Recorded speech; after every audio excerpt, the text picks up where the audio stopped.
Hello, welcome to my channel NG Medicals. So here we are going to discuss about the new topic, that is chest trauma. So first of all we will discuss about the introduction, then definition, after that causes of the chest trauma, types, and then management. So let's see the introduction. So as we all know that कि chest trauma सुनने में तो बहुत common लगता है, हम सब जानते हैं कि हो जाती है, इंजरी हो जाती है, मे बी चेस्ट पे हो जाए, डीप हो सकती है, तो इट इज लाइक कॉमन है, but it may be comes to the severe point, बहुत सीरियस पॉइंट पे ये आ सकती है if we are not going to treat properly, या हमने उसे सीरियसली नहीं लिया है, या तो इंजरी बहुत सीवियर हो गई है, कुछ भी हो सकता है. So in this video we will discuss about के how we can manage it and preventive measures also. So this chest trauma, और हम इसे कह सकते हैं चेस्ट इंजरी भी कह सकते हैं, it's very common, simple, but तब तक जब तक ये सीरियस ना हो. Once it will become serious तो ये लाइफ थ्रेटनिंग हो सकती है. जैसा कि इस इंट्रोडक्शन में आप देख सकते हो कि 75% ट्रॉमेटिक डेथ हो सकती है या होती है लोगों की, या हुई है. ठीक है, तो ये एक एस्टिमेशन है कि 75% डेथ हो चुकी है, किसकी वजह से? ट्रॉमेटिक इंजरीज की वजह से. सो दीज इंजरीज आर किस किस पे होती हैं, ये किस किस चीजों को अफेक्ट कर सकती हैं. फॉर एग्जाम्पल हमारी थोरेसिस कैविटी को अफेक्ट कर सकती हैं, हमारे लंग्स को अफेक्ट कर सकती हैं. पहले ये हमारे रिब केज को अफेक्ट करेंगी. अगर बहुत ज्यादा सीवियर होती हैं तो रिब केज के अंदर हमारे कौन होते हैं? लंग्स. ठीक है, ये डायरेक्ट फिर किसको अफेक्ट करेंगी? लंग्स को अफेक्ट करेंगी. लंग्स के नीचे या लंग्स के बीच में, दोनों लंग्स के बीच में मोस्टली लेफ्ट साइड में हमारा क्या होता है? हार्ट होता है. तो once lungs will affect, the heart will surely affected. ठीक है, हार्ट तो अपने आप ही अफेक्ट हो जाएगा. देन और भी अदर एडजेसेंट ऑर्गन अफेक्ट हो सकते हैं. फॉर एग्जाम्पल हमारा लीवर हो गया, हमारी स्टर्नम बोन हो गई, इवन हमारी बैकबोन तक अफेक्ट हो सकती है due to the severe chest injury. That's why we will saying कि it is life threatening condition. Next देख लेते हैं डेफिनेशन पार्ट. तो डेफिनेशन में क्या बताया हुआ है? सेम चीज इन्होंने बता रखी हुई है कि जो चेस्ट इंजरी है, it is also defined as, it is form of the injury which will on the chest. ठीक है, तो ये एक तरह की इंजरी है जो कि चेस्ट पे हो रही है, जो कि हमारे चेस्ट में जितने भी ऑर्गन्स आते हैं या बोन्स आती हैं उन सबको इंक्लूड कर रही है, even including the blood vessels also, trachea also and oesophagus also. So lungs attach है हमारे ट्रैकिया, इसोफेगस एंड हमारी ब्लड वेसल्स, तो इन सबको ये डैमेज कर सकती है अगर इंजरी बहुत ज्यादा सीवियर है तो. कॉजेस देख लेते हैं. तो causes are mainly divide into two part, that is blunt injury and penetrating injury. So blunt injury वो होती हैं जो कि किसी बिना शार्प इंस्ट्रूमेंट से की गई हो, फॉर एग्जाम्पल हैमर वगैरह से या बॉम्बो वगैरह से, किसी भी ऐसी चीज से जो शार्प नहीं है. वैसे ही हमारा पेनिट्रेटिंग इंजरी उनसे हो जाती है जो कि हमारे शार्प इंस्ट्रूमेंट होते हैं, जैसे सीजर हो गई, ये देख सकते हैं आप, नाइफ हो गया, ये सारी चीजें हमारे शार्प इंस्ट्रूमेंट होते हैं. सो पेनिट्रेटिंग मीन्स व्हाट? पेनिट्रेट करना यानी कि किसी चीज को क्रॉस कर जाना. तो बॉडी को जो चीज क्रॉस कर सकती है वो हमेशा शार्प चीज ही क्रॉस कर सकती है, तो that's why it is said to be a penetrating injury. तो अब इसके अंडर में कौन कौन से आते हैं या हम एग्जाम्पल देख सकते हैं. फर्स्ट ऑफ ऑल हम डिस्कस करेंगे about the blunt injury causes. So motor vehicle accident हो सकते हैं, कार से, बस से, किसी भी चीज से, बाइक एक्सीडेंट्स वगैरह हो सकते हैं. देन पेडेस्ट्रियन एक्सीडेंट्स हो सकते हैं. पेडेस्ट्रियन एक्सीडेंट्स होते हैं हमारे कि जब हम रोड क्रॉस कर रहे होते हैं उस टाइम पे सडन कोई एक्सीडेंट हो गया, that is under the pedestrian accidents. Next आ जाता है फॉल. तो कहीं से भी गिरने की वजह से, रूफ से गिरने की वजह से, या किसी बहुत ज्यादा ऊंचे फ्लोर से गिरने की वजह से जो डेथ हो रही है या इंजरी हो रही है, तो it will under the fall. Then sports आ जाते हैं हमारे, बहुत सारे आउट गेमिंग स्पोर्ट्स हमारे होते हैं, आउटसाइड वाले स्पोर्ट्स होते हैं जो कि मे बी कॉज कर सकते हैं हमारे इंजरी को, कहीं पर भी इंजरी हो सकती है. फॉर एग्जाम्पल हो सकता है हमारा फुटबॉल हो सकता है, हमारा एंड क्रिकेट हो सकता है। ये सारी चीजें हो सकती हैं जो कि हमारे डायरेक्ट चेस्ट पे इंजरी कर सकते हैं बॉल लगने की वजह से मे बी। देन असॉल्ट या ब्लंट ऑब्जेक्ट से मारने की वजह से, जैसा कि मैंने इस इमेज में दिखा रखा हुआ है कि अगर किसी को आप देख रहे हैं कि असॉल्ट हुआ है, तो अगर सुपरफिशियली असॉल्ट हुआ होगा या ब्लंट ऑब्जेक्ट से असॉल्ट हुआ होगा तो उसमें बहुत ज्यादा कट मार्क्स ना हो करके ब्लूइश डिस्कलरेशन हो रखा होगा, तो वो एक हो सकता है, साइन हो सकता है कि वो ब्लंट ऑब्जेक्ट से असॉल्ट किया गया हो। देन क्रश इंजरी, जब किसी चीज से क्रश हो जाता है हमारे चेस्ट या हमारे कोई भी ऑर्गन या हमारा कोई भी बॉडी पार्ट क्रश हो जाता है। फॉर एग्जाम्पल इस इमेज में देखिए, इस इमेज में person is under the car, उसके ऊपर कार चढ़ गई है जिसकी वजह से उसकी बॉडी क्रश हो गई है। So this is under the crush injury. Then explosions, जो कि बॉम्ब ब्लास्टिंग के अंडर पे आ जाता है। जैसे कोई भी बॉम्ब ब्लास्टिंग हुई या कोई भी इंडस्ट्री में फायर हो गया and death of the peoples हो गई एंड उसकी हौच पौच में भागने में जो इंजरीज होती हैं, it may be chest injury, it may be extremities में injury, it may be head injury, तो वो अंडर आ जाता है हमारे एक्सप्लोरेशन में। नेक्स्ट आ जाते हैं पेनिट्रेटिंग यानी शार्प ऑब्जेक्ट वाली इंजरी के बारे में बात कर रहे हैं। तो first of all simple knife हो गया, तो नाइफ से कोई अगर अटैक हुआ है या गन शॉट हो गया या स्टिक इंजरी हो गई जिससे डायरेक्ट वो पेनिट्रेट करके अंदर चली गई है, लंग्स तक चली गई है। एरो की वजह से, तो एरो की वजह से डायरेक्ट क्या करेगा, वो इन्वेस कर देगा हमारे उतने पार्ट को और अंदर जा सकता है। ऑक्यूपेशनल इंजरी में हम यहाँ पे काउंट करेंगे ऐसे ऑक्यूपेशन जिसकी वजह से कोई शार्प ऑब्जेक्ट से इंजरी हो सकती है, लाइक लेबर वर्क में मे बी वो फॉल डाउन हो गया एंड कोई शार्प ऑब्जेक्ट से आके उसकी इंजरी हो गई। ये सारी चीजें हम इसमें काउंट करेंगे। Then types of the chest injuries देख लेते हैं कि कितने टाइप्स की चेस्ट इंजरीज हैं हमारे पास। तो यहाँ पे है हमारे पास वो वाले ऑर्गन जो कि हमारे चेस्ट के अंदर वाले ऑर्गन्स आते हैं। फॉर एग्जांपल हमारे रिब केज कंप्लीटली, उसमें स्टर्नम भी आता है, हमारे थोरेसिस कैविटी, हमारा पूरा थोरेक्स आता है, हमारे लंग्स के आउटर पोर्शन वो भी आता है, लंग्स के जितने भी पार्ट हैं वो सारी चीजें आती हैं, जैसे हमारी पल्मोनरी हो गया, हमारा कार्डियक हो गया। फ्लेल चेस्ट, तो फ्लेल चेस्ट में फ्लूइड एक्यूमुलेशन हो जाता है। तो ये सारी चीजें हम डिटेल में अभी डिस्कस करने वाले हैं। तो फर्स्ट ऑफ ऑल हम रिब फ्रैक्चर डिस्कस करेंगे। तो रिब फ्रैक्चर क्या है? So it is a most common fracture, क्योंकि कभी भी अगर इंजरी होगी तो सबसे पहले हमारे जो रिब केज है, जो कि हमारे बोन्स हैं, उन्होंने ही सारे ऑर्गन्स को कवर कर रखा हुआ है, तो उन पे इंजरी होगी। इसलिए हम first of all we will discuss about the rib fracture. तो मोस्ट कॉमन मैं कॉजेज आपको ऑलरेडी एक्सप्लेन कर चुकी हूँ। कॉजेज में कुछ भी कॉजेज हो सकते हैं। मोस्ट कॉमन कॉजेज हमारा हम कह सकते हैं कि एक्सीडेंट हो सकता है।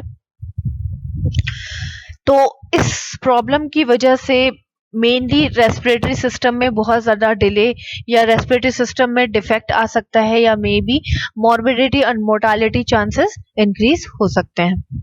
नेक्स्ट है हमारा हेमोथोरेक्स। सो हेमोथोरेक्स क्या होता है कि blood at the plural space. तो हमें पता है कि प्लूरल स्पेस कहाँ पर है। हमारे लंग्स को दो प्लूरा यानी दो लेयर्स ने सराउंड कर रखा होता है। आउटर को हम बोलते हैं पैराइटल प्लूरा एंड उसके इनर वाले को बोलते हैं हम वेसरल प्लूरा। तो जो हमारी प्लूरा होती हैं वो मैं आपको पहले भी बता चुकी हूँ कि दो होती हैं। आउटर वाले को हम पैराइटल बोलते हैं एंड इनर वाले को हम वेसरल प्लूरा बोलते हैं। तो अगर इंजरी ज्यादा सीवियर हुई तो बोन को क्रॉस करने के बाद वो सबसे पहले किस पे इफेक्ट करेगी? हमारे प्लूरल कैविटी या हमारे प्लूरा पे इफेक्ट करेगी।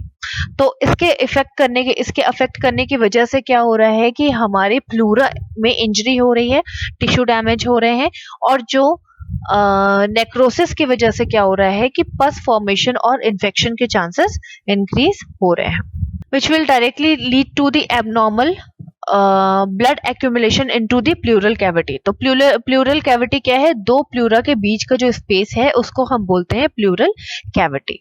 देन नेक्स्ट है हमारा फ्लेल चेस्ट।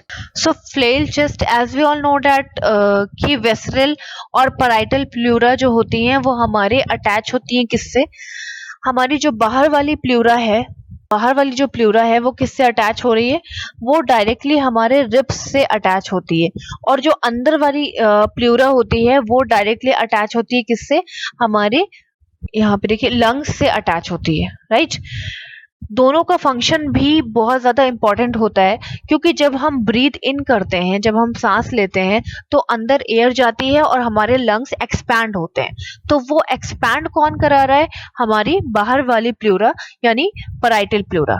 कैसे एक्सपैंड करा रही है, वो रिब केज से अटैच होती है डायरेक्टली, और जैसे ही रिब केज अपने आप को एक्सपैंड करता है तो प्लूरा भी अपने आप को एक्सपैंड करती है, स्ट्रेच करती है लंग्स को, और लंग्स को एक एरिया मिल जाता है एक्सपैंड होने के लिए, ठीक है। सेम जो हमारी वेसरल प्लूरा है, जो अंदर वाली प्लूरा है, जो कि डायरेक्टली लंग से अटैच होती है, तो वो क्या करती है, जब हम एक्सहेल करते हैं, एयर को बाहर निकालते हैं, तो हमारे लंग्स प्रीवियस पोजीशन में आ जाते हैं। तो प्रीवियस पोजीशन में वो तभी आएंगे जब उन्हें एक प्रेशर मिलेगा। तो वो प्रेशर कौन मेंटेन कर रहा है, हमारी वेसरल प्लूरा। तो फ्लेल चेस्ट में हो क्या रहा है कि प्लूरा का कुछ पोर्शन अफेक्ट हो रहा है, इंजरी हुई जिसकी वजह से प्लूरा ने अपना जो प्रेशर बना के रखा था एक्सपैंड और रिलैक्स होने का, उसमें डिफेक्ट हो गया, और कुछ पोर्शन क्या हो गया, ऐसा हो गया कि वो ना एक्सपैंड कर रहा है और ना ही वो रिलैक्स कर रहा है। तो डिफेक्ट हो जाता है हमारे लंग्स के शेप में। और डिफेक्ट हो क्यों रहा है, क्योंकि जो बाहर वाली लेयर थी पैराइटल प्लूरा, उसने लॉस्ट कर दिया है बोनी कनेक्शन, बोन से जो उसका कनेक्शन था वो लॉस्ट हो गया है। या तो हमारी जो वेसरल प्लूरा है अंदर वाली, उसने लंग्स के कनेक्शन को ड्रॉप कर दिया है, छोड़ दिया है लंग्स के साथ कनेक्शन, जिस वजह से उतना एरिया काम नहीं कर रहा है, ना एक्सपैंड होने के टाइम पे और ना ही रिलैक्स होने के टाइम पे। नेक्स्ट है हमारा पल्मोनरी कॉन्ट्यूजन। तो पल्मोनरी कॉन्ट्यूजन मीन्स होता है, pulmonary means lungs, contusion means होता है ब्लड एक्यूमुलेशन। तो लंग्स के अंदर क्या हो रहा है, ब्लड का एक्यूमुलेशन हो रहा है। क्यों हो रहा है, क्योंकि इंजरी हुई है, इंजरी की वजह से टिश्यू नेक्रोसिस हुआ है, टिश्यू नेक्रोसिस की वजह से टिश्यू डेथ हो गई होगी, डेथ होने की वजह से क्या हो रहा है कि उसके अंदर पस और इन्फेक्शन भी हो गया होगा, एंड जो इंजरी हुई है उसकी वजह से टिश्यूज की इंजरी की वजह से जो ब्लड था वो अंदर एक्यूमुलेट हो गया है, जिसको हम कह रहे हैं पल्मोनरी कॉन्ट्यूजन। इन्होंने बताया हुआ है कि ब्रूइजिंग ऑन दी लंग पैरेन्काइमा। तो एविडेंस बाय हमारे जो लंग पैरेन्काइमा है, या कह सकते हैं कि लंग्स की जो एल्वोलाइज हैं उस पे अफेक्ट हो गया, उस पे अफेक्ट क्या हो गया, जो हम बोलते हैं कि साइनोसिस हो गया है। ब्लड सप्लाई जब एक जगह पे नहीं जाती है तो वहां पे हमारा उतना पोर्शन ब्लू हो जाता है, जिसे हम साइनोसिस बोलते हैं, ठीक है।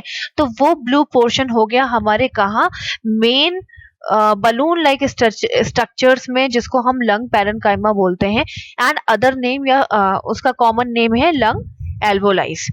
तो once lung alveoli will affected, what will happen, our CO2 and O2 transfusion will be directly affected. So ना हमें प्रॉपर CO2 मिल पाएगा, ना हम कार्बन डाइऑक्साइड को प्रॉपर बाहर निकाल पाएंगे, जिसकी वजह से क्या होगा कि हमारी बॉडी का जो एसिडोसिस लेवल है वो इंक्रीज हो जाएगा, एसिडिक लेवल इंक्रीज हो जाएगा, प्लस हमारे बॉडी को प्रॉपर ऑक्सीजन सप्लाई नहीं मिलेगा, and continuous sign symptoms increase होते जाएंगे। तो हो सकता है कि कुछ पोर्शन में अफेक्ट हुआ हो, या हो सकता है कि बहुत ज्यादा पोर्शन अफेक्ट हो गया हो। तो ये डिपेंड करता है सीवियरिटी ऑफ द इंजरी पे। तो ये जो प्रॉब्लम है पल्मोनरी कॉन्ट्यूजन, ये इंजरी के बाद 24 से 72 आवर्स में हम लोग को पता चलती है। सडन हमें क्लियर नहीं हो पाता है कि कितना ज्यादा इंजरी का इफेक्ट हुआ है। नेक्स्ट आ जाते हैं कार्डियक टेम्पोनेट। तो कार्डियक टेम्पोनेट क्या है, कार्डियक मीन्स हार्ट। तो यहाँ पे हो क्या रहा है, accumulation of the fluid into the pericardial layer of the heart. तो पेरिकार्डियल लेयर कौन सी होती है, पेरी मीन्स बाहर वाली लेयर, ठीक है। हम सब जानते हैं कि कार्डियक के पास 3 लेयर होती है, एक पेरिकार्डियल, एक मायोकार्डियल और एक एंडोकार्डियल, ठीक है। तो P for peri, P for पहले। तो सबसे पहले वाली जो लेयर है सबसे पहली वाली जो लेयर है जिसको हमने क्या बोला, पेरिकार्डियल लेयर। और पेरिकार्डियल लेयर के अंदर क्या हो गया है, फ्लूइड एक्यूमुलेशन हो गया है, अननेसेसरी फ्लूइड एक्यूमुलेशन हो गया है, जिसकी वजह से कार्डियक पे प्रेशर पड़ रहा है और वो प्रॉपर ब्लड सप्लाई या फिल्टर नहीं कर पा रहा है, ब्लड सप्लाई नहीं कर पा रहा है, पंप नहीं कर पा रहा है। Now we will discuss about the clinical manifestations कि इन इंजरीज की वजह से क्या क्या कॉमन क्लिनिकल मैनिफेस्टेशंस आ रहे हैं। तो रेस्पिरेटरी ट्रैक के सारे प्रॉब्लम्स आएंगे बिकॉज हमारी जो रेस्पिरेटरी ट्रैक के ऑर्गन्स हैं वो डायरेक्टली अफेक्ट हो चुके हैं। फॉर एग्जांपल डिस्निया हो जाएगा, क्योंकि हमारे लंग्स में इंजरी हुई है तो हमें ब्रीदिंग में ऑलरेडी प्रॉब्लम हो रही है। देन रेस्पिरेटरी डिस्ट्रेस हो सकता है, अगर दोनों लंग्स अफेक्ट हो गए हैं या बहुत ज्यादा सीवियरिटी में लंग्स अफेक्ट हो गए हैं तो हमारे रेस्पिरेटरी में डिस्ट्रेस हो सकता है and it will directly lead to the death of the lungs या lung failure at the severe stage. Coughing होगी because of the affection of the alveoli, हमारे एल्वोलाइज अफेक्ट हो गई हैं जिसकी वजह से हम ब्रीथ नहीं कर पा रहे हैं और हमें कफिंग होगी। हेमोप्टाइसिस हो सकता है मे और मे नॉट बी की सिचुएशन के साथ। हेमोप्टाइसिस तब होगा जब टिश्यू इंजरी हो रही है, टिश्यू इंजरी हो गई है एंड बहुत ज्यादा टिश्यू इंजरी हो गई है जो जिसकी वजह से क्या हो गया है, ब्लीड हो रही है अंदर। अगर लंग्स के अंदर ब्लीडिंग होगी तो कफिंग के साथ ब्लड भी बाहर आएगा, और अगर लंग्स के अंदर टिश्यू डेथ नहीं हुई है, बहुत ज्यादा ब्लीडिंग नहीं हुई है, तो विदाउट हेमोप्टाइसिस कफिंग हो सकती है। साइनोसिस होगा बिकॉज हमारे लंग्स डायरेक्टली अफेक्ट हो गए हैं और ब्लड सप्लाई प्रॉपर नहीं हो पा रही है, इवन हमारा हार्ट भी अफेक्टेड हुआ है। ठीक है, तो कहाँ कहाँ पे साइनोसिस होगा, हमारे माउथ, फेस, नेल, बर्ड्स में, म्यूकस मेम्ब्रेन वगैरह हर जगह साइनोसिस हमें मिलेगा। ट्रैकियल डेविएशन मीन्स होता है ट्रैकिया अपनी जगह से शिफ्ट हो जाना। ठीक है, ट्रैकिया हमारी कहाँ पे है, ये है हमारी ट्रैकिया, ये है ट्रैकिया हमारी। अब अगर आप ये देखो तो ये कर्व शेप में आ गई है जो कि स्ट्रेट होती है। ठीक, क्यों आ गई है, क्योंकि इंजरी हुई होगी यहाँ पे जिसकी वजह से ट्रैकिया अपने शेप को इसने चेंज कर लिया है, या ये इंजरी की वजह से इसका शेप चेंज हो गया है। Then decrease breath sound on the side of the injury. Simple सी चीज है, अगर वो बहुत तेज तेज ब्रीथ करेगा तो उसको बहुत ज्यादा पेन होगा जिसकी वजह से अपने आप ही ब्रेथ साउंड डिक्रीज हो जाएगी। Decrease O2 saturation because of the respiratory tract का जो मेन सिस्टम है हमारा लंग पैरेन्काइमा या लंग एल्वोलाई, वो डायरेक्टली अफेक्ट हो चुका है। नेक्स्ट सिम्टम्स आ जाते हैं कार्डियक के सिम्टम्स। अगर कार्डियक में कोई इंजरी हुई है तो ये सारे सिम्टम्स आएंगे। सो पल्स रैपिड इसलिए भी हो सकती है because of the injury and may be cardiac भी अफेक्ट हुआ है तो मे बी इंजरी की वजह से रैपिड पल्स होगी। देन ब्लड प्रेशर डिक्रीज होगा ड्यू टू मे बी या may not be severe condition है, ब्लड लॉस ज्यादा हो गया है। ज्यादा ब्लड लॉस होने की वजह से क्या हो गया कि अमाउंट ऑफ ब्लड क्या हो गया, डिक्रीज हो गया बॉडी के अंदर, जिसकी वजह से हाइपोटेंशन होगा। नैरोड पल्स प्रेशर, जो हमारा पल्स प्रेशर है वो धीरे धीरे नैरो होता जाएगा क्योंकि ब्लड सप्लाई धीरे धीरे रिड्यूस होती जा रही है एंड हमारे कार्डियक को इम्प्रॉपर ब्लड सप्लाई मिल रही है। And it will later on it will directly lead to the cardiac shock। हो सकता है सीवियर कंडीशन में हम कॉम्प्लिकेशंस में ऐड कर सकते हैं। सो मफिल्ड हार्ट साउंड सुनाई देगी। मफिल्ड हार्ट साउंड का मीनिंग होता है एबनॉर्मल हार्ट साउंड। ये तब होती है जब हमारा हार्ट प्रॉपरली कॉन्ट्रैक्ट नहीं कर पाता है या प्रॉपरली फंक्शन नहीं कर पा रहा है और उसका फंक्शन स्लो हो गया है। तो slow slow slow slow beat होने को हम क्या बोलते हैं, muffled heart sound. Chest pain होगा because of the chest injury, it's obvious. Then surface findings में देख लेते हैं कि हमें स्किन पे कौन कौन से ऐसे सरफेस, बॉडी की सरफेस पे कौन कौन से ऐसे सिम्टम्स मिलेंगे। ब्रूजिंग मिलेगा। ब्रूजिंग मीन्स ब्लूइश डिस्कलरेशन होता है। ब्लू हो जाएगा उतना एरिया जितने में ऑक्सीजन सप्लाई नहीं हो पा रही है या इंजरी हो गई है, वो एरिया हमारा ब्लू हो जाएगा। एब्रेजन्स होंगे। एब्रेजन्स हम कह सकते हैं कट मार्क कह सकते हैं, या तो कह सकते हैं कि ये देखिए स्लाइड कट मार्क इस इमेज में दिखाया हुआ है, या कह सकते हैं हम खरोच लगी है। ओपन चेस्ट वुंड हो सकता है अगर गन शॉट वगैरह हुआ है या कोई शार्प ऑब्जेक्ट से इंजरी हुई है तो ओपन चेस्ट वुंड हो सकता है। आसिमेट्रिक चेस्ट मूवमेंट होगा। इस जीआईएफ में देखिए कि किस तरह से इनका आसिमेट्रिक चेस्ट मूवमेंट हो रहा है। कंप्लीट चेस्ट मूव नहीं हो रहा है, हाफ चेस्ट मूव हो रहा है because of the injury and pain also. Then subcutaneous emphysema होगा। तो सबक्यूटेनियस यानी कि हमारे स्किन में एक्यूमुलेशन ऑफ फ्लूइड हो सकता है जिसे हम सबक्यूटेनियस एम्फाइसीमा कह सकते हैं। हो सकता है कि इंट्रासेलुलर स्पेस से एक्स्ट्रासेलुलर स्पेस में फ्लूइड शिफ्ट हो जाए जिसको हमने क्या बोल दिया है, subcutaneous emphysema. Now we will discuss about the diagnostic evaluation. तो हिस्ट्री कलेक्शन एज ऑलवेज हम करेंगे। हिस्ट्री कलेक्शन में हम साइन एंड सिम्टम्स असेस कर सकते हैं, उनका वुंड असेस कर सकते हैं कि बहुत ज्यादा सीवियर है कि नहीं है। देन उनके वेपन्स के बारे में पूछ सकते हैं कि किस चीज से उनको गन शॉट या किस चीज से उनको इंजरी हुई है। पेन लेवल देख सकते हैं और उनकी जो चेस्ट की मूवमेंट है, ये सारी चीजें हम आइडेंटिफाई कर सकते हैं। नेक्स्ट है हमारा फिजिकल एग्जामिनेशन। तो फिजिकल एग्जामिनेशन में सबसे पहले we have to do the vital signs in which the respiratory rate will be increase due to the injury. Pulse rate decrease मिलेगी, बीपी में हो सकता है हाइपोटेंशन हो, एंड टेम्परेचर में भी उस टाइम पे ना इंक्रीज मिले लेकिन बाद में इंक्रीज हो जाएगा due to the pain also. फिर हम और क्या क्या कर सकते हैं, इंस्पेक्शन कर सकते हैं जिसमें हम ब्रीदिंग पैटर्न देख सकते हैं, पेन लेवल देख सकते हैं, इंजरी पॉइंट देख सकते हैं कि कहाँ पे इंजरी हुई है, ब्लीडिंग देख सकते हैं कि बहुत ज्यादा सीवियर ब्लीडिंग तो नहीं हो रही है, और सीवियरिटी ऑफ द इंजरी भी हम एनालाइज कर सकते हैं with the help of the inspection. Then auscultation में हम ब्रेथ साउंड देख सकते हैं कि डल आ रही है या हार्श आ रही है, या कह सकते हैं कि कफिंग की वजह से बहुत ज्यादा क्रैकल साउंड आ रही है। ये सारी चीजें हम असेस कर सकते हैं। नेक्स्ट है हमारा चेस्ट एक्सरे। तो चेस्ट एक्सरे में हमें रिब का fracture we can identify the level of the injury. Pleural effusion के प्लूरल कैविटी में कोई एबनॉर्मल फ्लूइड तो नहीं फिल्ड हो गया है, ये सारी चीजें हम with the help of the chest x-ray देखेंगे। सिटी स्कैन में हम आइडेंटिफाई करेंगे कि whether the tissue injury is severe और नॉट, एंड कितने लेवल तक वो टिश्यू इंजरी हुई है या नहीं भी हुई है, क्योंकि उससे हमें पता चल जाएगा कि ऑर्गन पे अफेक्ट आया है कि नहीं।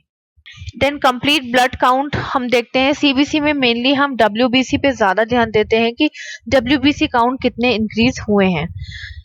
देन नेक्स्ट है कंप्लीट क्लॉटिंग फैक्टर्स हम देखेंगे, क्लॉटिंग स्टडी हम देखेंगे, जिससे हमें पता चल जाएगा कि जो कोएगुलेशन टेस्ट है हमारा, to know how long your blood is clot, ठीक है, कितनी जल्दी आपको ब्लड क्लॉट हो रहा है।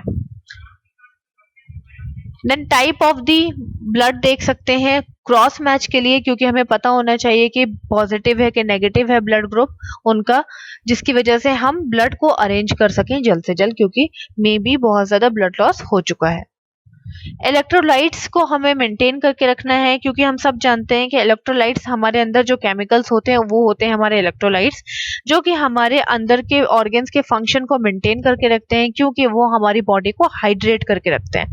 अगर इलेक्ट्रोलाइट्स डिसबैलेंस हो गए तो हमारी बॉडी डिहाइड्रेट हो जाएगी और हमें शॉक हो सकता है, hypovolemic shock will occur. Then oxygen saturation देना है, because of the patient is not able to take a normal level of the oxygen, so we have to do the oxygen saturation. Then ABG analysis. तो arterial blood gas से हम सब जानते हैं कि हम ऑक्सीजन लेवल और CO2 level दोनों ही पता कर सकते हैं। ब्लड सप्लाई में कितना ज्यादा ऑक्सीजन लेवल है और कितना ज्यादा CO2 लेवल इंक्रीज हो गया है। ज्यादा CO2 लेवल इंक्रीज होने की वजह से एसिडोसिस ज्यादा इंक्रीज हो जाएगा एंड हमारी बॉडी में टॉक्सिसिटी बढ़ जाएगी। नेक्स्ट आ जाते हैं मैनेजमेंट पे। तो हम हर एक पर्टिकुलर टाइप के मैनेजमेंट को डिस्कस करेंगे यहाँ पे। तो फर्स्ट ऑफ ऑल जो हमने रिब फ्रैक्चर डिस्कस किया था उसका मैनेजमेंट देख लेते हैं। सो रिब फ्रैक्चर हुआ होगा तो ऑब्वियसली CO2 लेवल डिक्रीज हो गया होगा, बिकॉज ही और she is not able to take proper oxygen और प्रॉपर ब्रीथ, ठीक है। तो वेंटिलेशन हम प्रोवाइड करेंगे with the help of the ventilation mask. हम मास्क से प्रोवाइड कर सकते हैं, एम्बू बैग से प्रोवाइड कर सकते हैं। मेडिकल वेंटिलेशन हम मोस्टली उनको प्रोवाइड करेंगे। स्प्लिंट यूज करा सकते हैं बिकॉज उनको एक सपोर्ट की नीड होगी, क्योंकि इंजरी जो हुई है मेडिकल ट्रीटमेंट के साथ साथ हमें उनको स्प्लिंट का सपोर्ट देना है, पिलो का सपोर्ट देना है, जिसकी वजह से उनको थोड़ा सा रिलैक्स फील होगा एंड वो अपनी पोजीशन भी मेंटेन कर सकते हैं लेटने के लिए। पेशेंट को इनकरेज करना है कि वो डीप ब्रीदिंग एक्सरसाइजेस करे आफ्टर ऑल द प्रोसीजर। सारे प्रोसीजर्स के बाद हमें पेशेंट को डीप ब्रीदिंग एक्सरसाइज के बारे में बताना है कि उनका बेनिफिट क्या होता है और किस तरह से उनको करनी है। For example deep breathing exercise में सबसे पहले हम उनको बताना है कि ब्रीद इन करें, जैसे इन्होंने किया हुआ है 5 सेकंड के लिए, देन 5 सेकंड के लिए रोक के रखें and then slowly breathe out करें। इससे क्या होता है कि लंग्स को एक एक्सपैंड होने का और रिलैक्स होने का एक थोड़ा सा पॉज मिलता है और वो उनको उनका जो वर्कलोड है वो रिड्यूस हो जाता है। नेक्स्ट है हमारा फ्लायल चेस्ट। तो फ्लायल चेस्ट में हमें क्या करना है, सबसे पहले सेम चीज, रेस्पिरेटरी ट्रैक्ट से रिलेटेड है सब कुछ। तो हमें क्या करना है कि उनको ऑक्सीजन सप्लाई प्रॉपरली देनी है, एयरवे स्टैब्लिश करके रखना है क्योंकि ब्रीदिंग में प्रॉब्लम हो रही होगी। ऑल्सो वी कैन आइडेंटिफाई कि हमारे जो स्पाइनल कॉर्ड है उसमें इंजरी हुई है कि नहीं, क्योंकि अगर स्पाइनल कॉर्ड में इंजरी हुई होगी तो उनकी positioning is like very important, कि वो पोजीशन मेंटेन नहीं कर पाएंगे। हाई कंसंट्रेशन ऑक्सीजन देना है, मैं आपको बता चुकी हूँ। वेंटिलेशन प्रोवाइड कर सकते हैं, किससे हम मास्क, बैग मास्क से कर सकते हैं। बैग वॉल मास्क हमारा वही होता है एम्बू बैग, ये देखिए एम्बू बैग हमारा है, इसको ही हम बैग वॉल मास्क बोलते हैं। तो it is very effective proper ventilation provide करने के लिए at the time of the medical management. Then hypoxia को हमें ट्रीट करना है, क्योंकि हम सब जानते हैं कि ऑक्सीजन रिड्यूस हो रहा है एंड CO2 इंक्रीज हो रहा है ब्लड में। लंग एक्सपैंड होने को प्रमोट करना है कि वो प्रॉपर लंग एक्सपैंड करें। बहुत fast lung expenditure of the lung is not like good, क्योंकि उससे क्या होता है कि लंग्स पे प्रेशर पड़ता है एंड प्रॉपर ऑक्सीजन इनहेल नहीं कर पाता है पर्सन। इंट्यूबेशन हम ऐड कर सकते हैं इसमें, ET ट्यूब हम लगा सकते हैं, NG ट्यूब हम यूज कर सकते हैं, क्योंकि पेशेंट इस टाइम पे प्रॉपर इनटेक नहीं कर पाएगा एंड वेंटिलेशन में भी उसको प्रॉब्लम हो रही है। देन हेमोथोरेक्स। सो हेमोथोरेक्स में क्या हो रहा है कि अब हमें हेमोथोरेक्स का मैनेजमेंट करना है, तो सेम चीज हमें एयरवे को मेंटेन करके रखना है, प्रॉपर ऑक्सीजन सप्लाई प्रोवाइड करनी है, एम्बो बैग का यूज करना है which is very effective to give the manual oxygen supply to the patient. Then procedure कर सकते हैं जैसे थ्रोम्बो, ये है निडल थोरिकोस्टमी। ठीक है, निडल थोरिकोस्टमी एक प्रोसीजर होता है जो कि हम निडल को इंसर्ट करते हैं थोरिक्स कैविटी में। अगर हम पीछे से ले रहे हैं तो 7th थोरेसिस में हम क्या करते हैं कि निडल को इंसर्ट करते हैं और जितना भी अननेसेसरी फ्लूइड एक्यूमुलेशन हो रखा हुआ है उसको बाहर निकालते हैं। उस निडल से कैथेटर का अटैचमेंट होता है और वो सारा फ्लूइड किसके अंदर चला जाता है, कैथेटर के अंदर चला जाता है। देन हमें IV सेट के थ्रू, NSRL वगैरह देने के थ्रू हमें क्या करना है, इलेक्ट्रोलाइट को मेंटेन करके रखना है। और अगर मैनेज नहीं कर पाते हैं तो इमरजेंसी हमें ट्रांसपोर्ट करना है दूसरे हॉस्पिटल में, जिससे कि उस पेशेंट की मॉर्बिडिटी और मोर्टेलिटी रेट को हम रिड्यूस कर सकें। ये देखिए थोरिकोस्टमी में क्या हो रहा है, ये एक सर्जिकल प्रोसीजर है। इस प्रोसीजर के दौरान हमें क्या करना होता है, सर्जन क्या करता है, एक छोटा इंसिशन करता है चेस्ट वॉल में बिटवीन योर रिब्स के बीच में, जो कि मैंने आपको बताया 7th रिब के बीच में हम फॉलो करते हैं यूजुअली। क्यों करते हैं, जिससे कि हम एक निडल को इंसर्ट करके जो प्लूरा है हमारी, जो लंग्स के दो लंग्स की जो सराउंडिंग लेयर है उन दोनों के बीच में जो स्पेस होता है जिसके अंदर फ्लूइड फिल्ड हो चुका है, उसको क्या करना है, रिमूव करना है with the help of the surgical method के थ्रू। Then pulmonary contusion. So pulmonary contusion मैं आपको बता चुकी हूँ कि इसमें क्या हो रहा है कि फ्लूइड के साथ साथ ब्लड भी एक्यूमुलेट हो रहा है, किसमें, लंग के किसी टिश्यू में। जिस टिश्यू में इंजरी हुई होगी उसी के आसपास क्या हुआ होगा, एक्यूमुलेशन ऑफ द ब्लड हुआ होगा। इसमें सेम हमें सपोर्टिव थेरेपी देनी है। सपोर्टिव थेरेपी में हम ऑक्सीजन सप्लाई दे सकते हैं, आईवी सेट हम अप्लाई कर सकते हैं। ब्लड अरेंजमेंट हमें पहले से ही करके रखना है। बाकी हमें पॉजिटिव कह सकते हैं प्रेशर वेंटिलेशन को मेंटेन करके रखना है with the help of the ambu bag या ऑक्सीजन मास्क के थ्रू भी हम ये फॉलो कर सकते हैं। सीवियर केसेस में हमें वेंटिलेशन की फैसिलिटी को इंक्रीज कर देना है एंड देन अगर हम उसको नहीं कर पाते हैंडल तो हमें दूसरे हॉस्पिटल उसको ट्रांसपोर्ट कर देना है। नेक्स्ट आ जाते हैं पेरिकार्डियल टेम्पोनेट। तो पेरिकार्डियल टेम्पोनेट में हम क्या कर रहे हैं, एयरवे को मेंटेन कर रहे हैं, ऑक्सीजन सप्लाई प्रोवाइड कर रहे हैं। पेरिकार्डियोसेंटेसिस हम करते हैं। पेरिकार्डियोसेंटेसिस क्या है कि हम कार्डियक की पेरिकार्डियम में इंसर्ट करते हैं हमारी निडल जो कि कैथेटर से अटैच होती है और जितना भी अननेसेसरी फ्लूइड या ब्लड होता है उसको वो क्या करती है, आउट कर देती है। अगर ये सारी चीजें भी हैंडल नहीं कर पा रही हैं तो हमें क्या करना है, पेशेंट को ट्रांसपोर्ट करना है एक प्रॉपर हॉस्पिटल में। So this is all about the medical management. Now we will discuss about the nursing management. So nursing management में nurses का main role ये है कि उन्हें प्रॉपर असेसमेंट करके रखना है जिससे कि वो हर एक चीज को आइडेंटिफाई कर सकें। फॉर एग्जाम्पल वुंड इंजरी किससे हुई है, कहाँ हुई है, किस वुंड कह सकते हैं कि इंस्ट्रूमेंट से हुई है, कौन से टाइप के वुंड इंजरी है, कितने ब्लड लॉस हो रहा है और किस तरह से इन्हें मैनेज करके रखना है। Plus vital signs are the most important, क्योंकि वाइटल साइंस से हमें पता चल जाएगा कि हमारे जो वाइटल ऑर्गन्स, हमारा कार्डियक है, ब्रेन है, ये सारी चीजें कैसे फंक्शन कर रही हैं। कोई भी variation into the vital signs will lead to the severity of the wound. Then sign and symptoms को आइडेंटिफाई करके रखना है कि उनको एक्सेसिव डिस्निया तो नहीं हो रहा है, क्योंकि हमें प्रॉपर क्या करना है, ऑक्सीजन सप्लाई भी सेट करके रखनी है। रेस्पिरेटरी डिस्ट्रेस हो रहा होगा तो पेशेंट की डेथ होने के पूरे चांसेस हो सकते हैं। रेस्पिरेटरी डिस्ट्रेस हम साइनोसिस से आइडेंटिफाई कर सकते हैं।